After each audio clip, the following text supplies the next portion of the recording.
இன்னைக்கு நம்ம அனைவருமே இந்த சோழன் ஃபேமிலியே மிகப்பெரிய ஒரு ப்ரவுட் டு சல்யூட் அவர் சீஃப் கெஸ்ட்.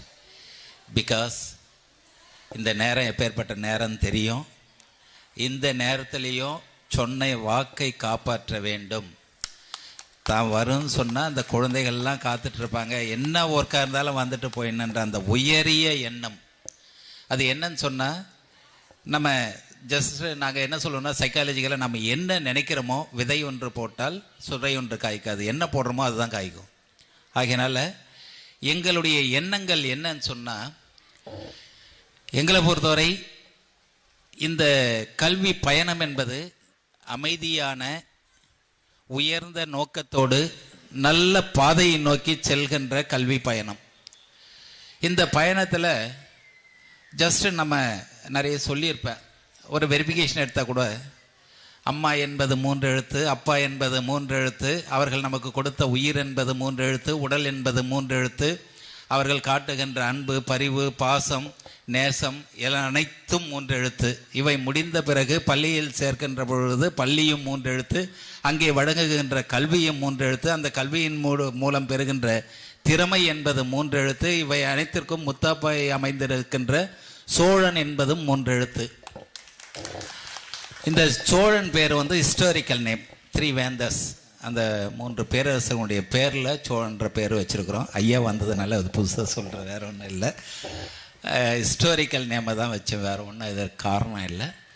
இதில் என்னன்னு சொன்னால், எங்களுடைய நோக்கம் என்னென்னா, இன்றைக்கி 21ஆம் நூற்றாண்டில் சிறந்த கல்வி வழங்க வேண்டும். அந்த கல்விக்கு சிறந்த ஒரு பாதையை உருவாக்க வேண்டும். ஏன்னா நம்ம ஏற்கனவே நான் சொன்ன, இப்போது லேர்னிங் பை டூயிங். இப்போது இந்த குழந்தைகள் அவங்க முன்னே யாராவது ஒருத்தர் ரோல் மாடலாக எடுத்துகிட்டு தான் அவங்க பின்னாடியே வருவாங்க. இப்போ இந்த குழந்தைங்களுக்கு ரோல் மாடல் யாருன்னா, நம்மளுடைய சிறப்பு விருந்தினர், நமது மாவட்ட காவல்துறை கண்காணிப்பாளர் அவர்கள். ஏன்னு சொன்னால், இந்த டைம் எலெக்ஷன் பீரியடு கண்டினியூவாக அவங்களுக்கு ஒர்க் இருந்துகிட்டே இருக்கும், போயிட்டே இருக்கும். இப்போ அவர் வந்ததுலேருந்து அப்டேட் பண்ணிகிட்டே இருக்கார். அந்த நிலைமையிலையும் இந்த குழந்தைகளுக்கு ஒரு இன்ஸ்பிரேஷன் வேணும். ஏன்னா இது போன்ற ஒரு உயர்ந்த அதிகாரிகளை, சிறந்த அதிகாரிகளை அவர்கள் பார்க்கின்ற பொழுது, நானும் இது போன்று வர வேண்டும். இது போன்று வருவது மட்டுமல்ல, இதே போன்று நடந்து கொள்ள வேண்டும். அதுதான் மெயின். எல்லாரும் வந்துடலாம், எப்படியோ ஒரு வகையில் ஏதோ ஒரு முறையில் கூட நம்ம மேலே வந்துடலாம். ஆனால் வந்துட்டா எப்படி நடந்து கொள்ள வேண்டும்? கற்க கசடர கற்றவை கற்றபின் நிற்க அதற்கு தக. நம்ம எப்படி கற்றுக்கணுமோ, என்ன இப்போ ஒரு இன்ஸ்பிரேஷனை எடுத்துக்கணுமோ அதுக்கு ஏற்ற மாதிரி நடந்துக்கணும். அதுக்கு ஒரு இன்ஸ்பிரேஷன் வேணும்னு சொன்னால், எக்ஸாம்பிள் வந்து நம்ம சிறப்பு விருந்தினர். அவர் வந்ததுலேருந்து பார்த்தோம். இன்னொன்று அவர்கிட்ட நான் இன்னைக்கு நான் லேர்ன் பண்ணிக்கிறது என்னன்னு சொன்னால், என்னை பொறுத்தவரை எல்லாருக்கிட்ட ஒரு அன்பை பழகணும், எல்லாருக்கிட்ட இறங்கி போய் பழகணும். அதே போன்று தான் எனக்கு புதுசாக அறிமுகமாகறவங்கெல்லாம், ஐயா தப்பாக நினச்சிக்காதீங்க, என்கிட்ட அறிமுகமாகறவங்க, இப்போ சாருக்கிட்ட நான் இன்றைக்கி தான் ஃபஸ்ட் டைம் மீட் பண்ணுறேன். அறிமுகமாகறவங்க எல்லாமே என்னுடைய ஒத்த ஒரு சிந்தனை உடையவர்களாக இருக்கின்றார்கள். ஏன்னா அந்த அவர்களுடைய அந்த டிக்னிட்டியை வந்து பார்க்காம, பிறரோடு நாமும் ஒருவராக இருக்க வேண்டும் என்ற உயர்ந்த நோக்கம் ஒரு சிலரிடம் மட்டுமே இருக்கின்றது. அதுதான் பண்பட்ட உள்ளம். அந்த பண்பட்ட உள்ளம் எப்படி வரும்னு சொன்னால், சாதாரண ஒரு கல்லாக இருக்கின்ற பொழுது அவற்றின் மீது நாம் ஏறி அமருகின்றோம்.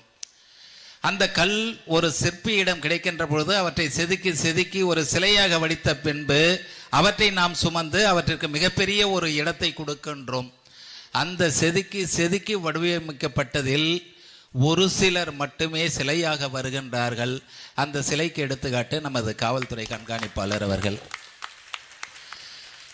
அதற்கடுத்து இப்பள்ளியை பற்றி சொல்ல வேண்டும் என்று சொன்னால், இப்போ கூட வந்த உடனே பார்த்தீங்கன்னா, சார் இன்ஸ்பெக்டர் வந்தார், சார் வருதே தெரியாது.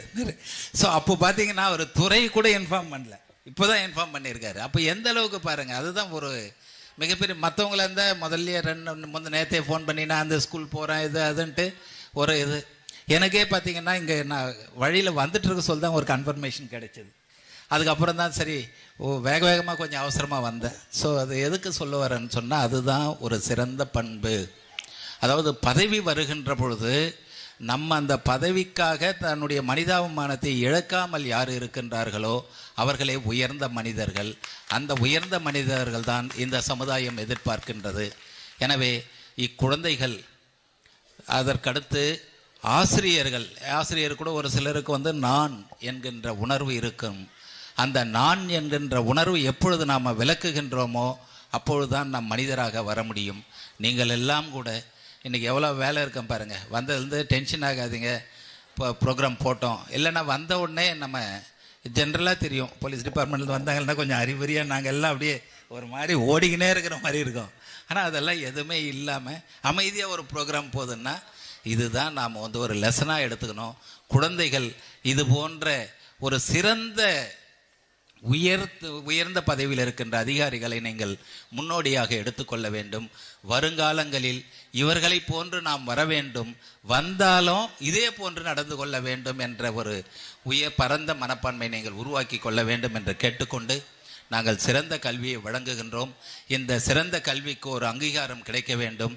அந்த அங்கீகாரம் இன்று ஐயா அவர்கள் மூலம் கிடைத்துவிட்டது. நீங்கள் எல்லாம் சிறந்த ஒரு மாணவர்களாக உயர்ந்த ஒரு கல்வியை பெற்று, என் பள்ளியை பொறுத்தவரை எல்லா ஃபெசிலிட்டிஸ் இருக்குது. இப்போ நேற்று கூட பார்த்தீங்கன்னா 9th ஸ்டாண்டர்ட் ஸ்டூடெண்ட் அந்த ஸ்கூல்லேருந்து இஸ்ரோவுக்கு போயிட்டு நேற்று வந்திருக்காங்க. அந்த ஃபோட்டோ கேலரியில் இருக்கும்.